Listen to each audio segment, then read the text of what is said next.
എല്ലാവർക്കും harvest cookery ഷോയുടെ new എപ്പിസോഡിലേക്ക് സ്വാഗതം. ഇന്ന് നമ്മൾ പ്രിപ്പയർ ചെയ്യുന്നത് വെജ് ഫ്രൈഡ് റൈസ് ആണ്. എല്ലാവർക്കും വളരെ സിമ്പിളായി വീട്ടിൽ തന്നെ പ്രിപ്പയർ ചെയ്യാൻ പറ്റുന്ന ഒരു ഡിഷാണ് നമ്മൾ ഇന്ന് കാണിക്കുന്നത്. അതിനു വേണ്ട ഇൻഗ്രീഡിയൻസ് എല്ലാം നമ്മൾ ഇവിടെ ഓൾറെഡി റെഡിയാക്കി വെച്ചിട്ടുണ്ട്.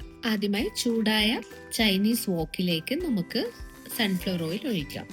എണ്ണ ചൂടായിട്ടുണ്ട്. അതിലേക്ക് നമുക്ക് ചോപ്ഡ് ഗാർലിക് ആഡ് ചെയ്യാവുന്നതാണ്. ഗാർലിക് ഇപ്പോൾ ലൈറ്റ് ബ്രൗൺ കളർ ആയിട്ടുണ്ട്. അതിനുശേഷം നമുക്ക് ക്യാരറ്റ്, ബീൻസ് ഇവയെല്ലാം ഇതിലേക്ക് ആഡ് ചെയ്യാവുന്നതാണ്. ഇനി വെജിറ്റബിൾസ് നന്നായി സോട്ട് ചെയ്ത് കൊടുക്കേണ്ടതാണ്. അടുത്തതായി നമുക്ക് ബോയിൽഡ് വൈറ്റ് റൈസ് ആഡ് ചെയ്യാം.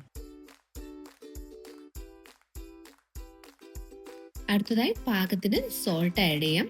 അതിനുശേഷം പെപ്പറും ആഡ് ചെയ്യാം. ഇനി ഇതിലേക്ക് കുറച്ച് സോയാ സോസ് നമുക്ക് ആഡ് ചെയ്യാവുന്നതാണ്. ഇത് നന്നായി ഇളക്കി യോജിപ്പിക്കണം. നല്ല ഫ്ലെയിമിൽ ഇത് ഇളക്കി യോജിപ്പിക്കേണ്ടതാണ്.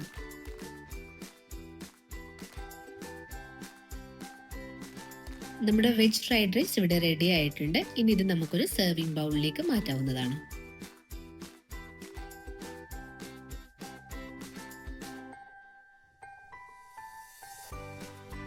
സ്പ്രിംഗ് ഒനിയനും സെലറിയും ഇട്ട് നമുക്കിത് ഗാർണിഷ് ചെയ്യാവുന്നതാണ്.